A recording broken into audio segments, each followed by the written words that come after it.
Charlotte's Web, Chapter 14. Dr. Dorian.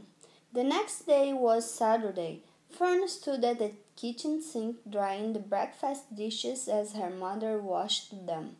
Mrs. Arabelle worked silently. She hoped Fern would go out and play with other children instead of heading for Zuckerman's barn to sit and watch animals.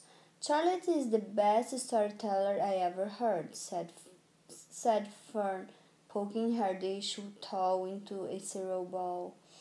Fern, said her mother sternly, you must not invent these things. You know spiders don't tell stories. Spider can't talk. Charlotte can, replied Fern.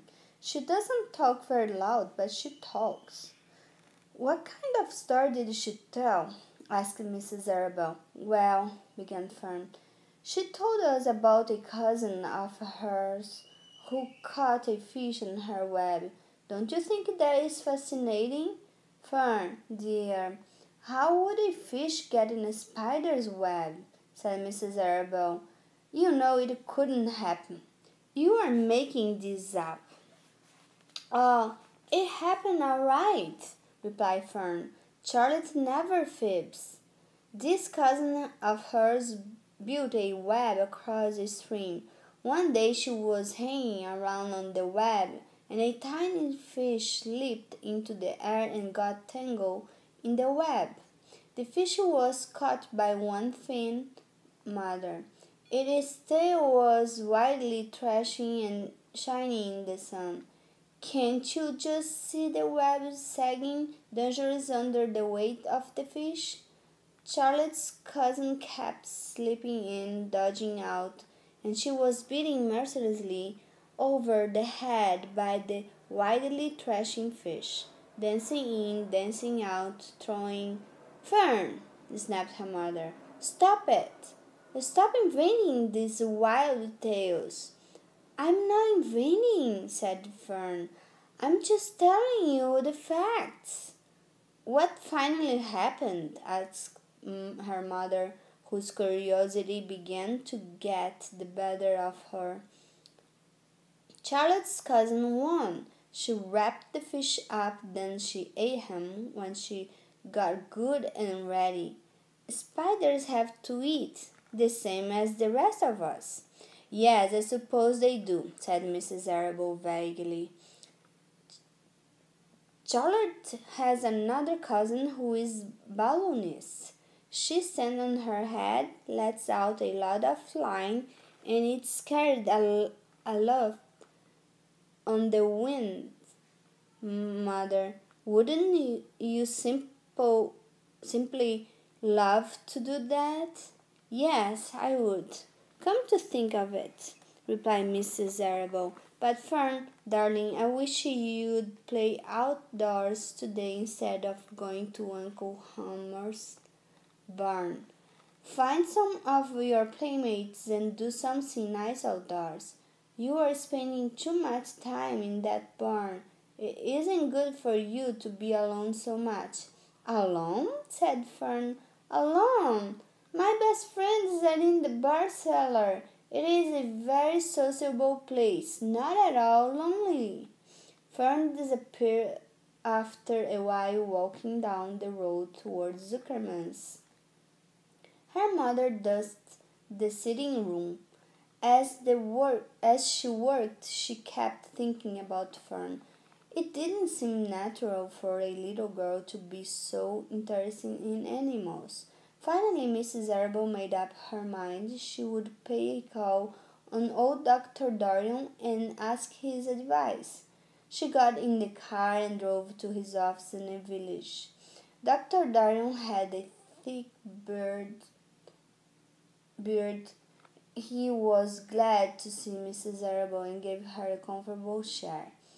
It is about Fern, she explained. Fern spends entirely too much time in the Zuckerman's barn. It doesn't seem normal. She sits on a milk stool in a corner of the bar cellar near the pig pen and watches animals hour after hour. She just sits and listens. Dr. Dorian leaned back and closed his eyes. How enchanting, he said. It must be real nice and quiet down there. Homer has some sheep, hasn't he? Yes, said Mrs. Arable, but it all started with that pig we let Fern raise on a bottle. She calls him Wilbur. Homer bought the pig, and ever since it left our place, Fern has been going to her uncle's to be near it.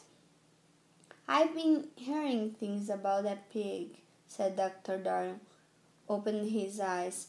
They say he's quite a pig. Have you heard about the words that appeared in the spider's web? Asked Mrs. Arabelle nervously. Yes, replied the doctor. Well, do you understand it? Asked Mrs. Arabelle. Understand what? Do you understand how there could be any writing in a spider web? Oh, no, said Dr. Dorian. I don't understand it.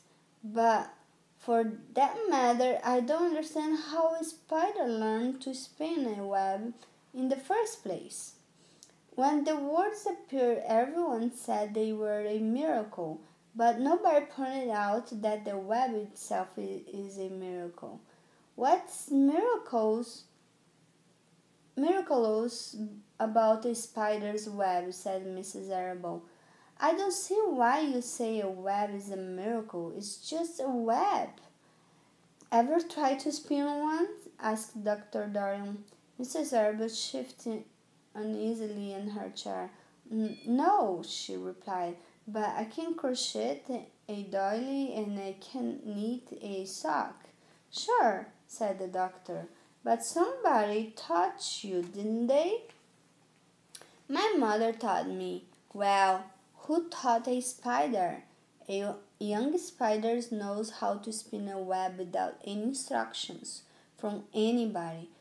Don't you regard that as a miracle? I suppose so, said Mrs. Arable. I never looked at it that way before. Still, I don't understand how those words got into the web. I don't understand it. I don't like what I can't understand.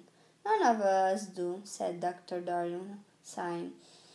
I am a doctor.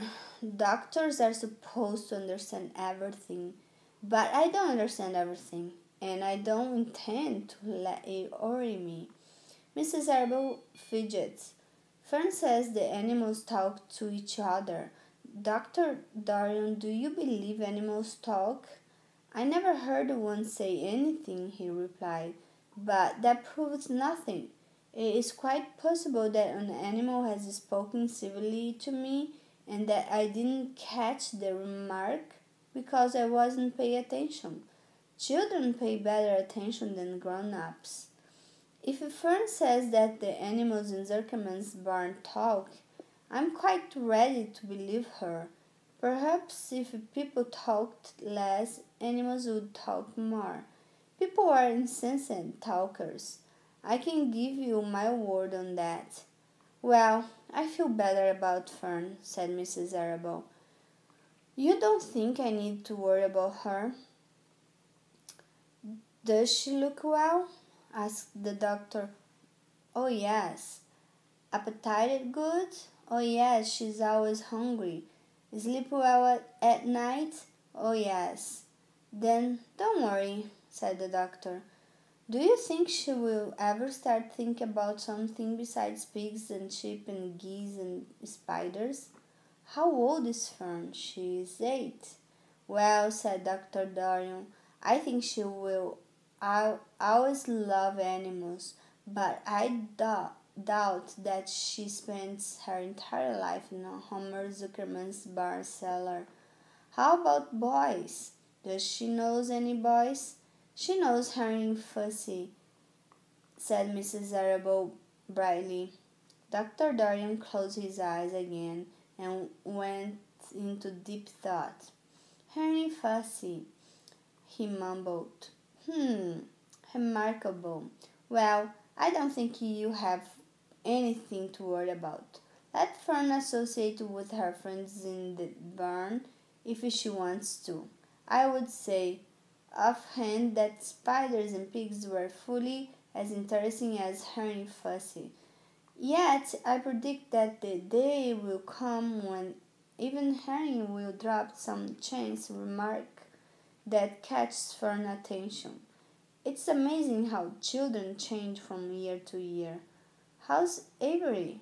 He asked, opening his eyes wide. Oh, Avery, choked Mrs. Arable. Avery is always fine, of course. He gets into poison ivy and gets stung by wasps and bees and brings frogs and snakes home and breaks everything he lays his hands on. He's fine. Good, said the doctor. Mrs. Arable said goodbye and thanked Dr. Dorian very much for his advice. She felt greatly relieved.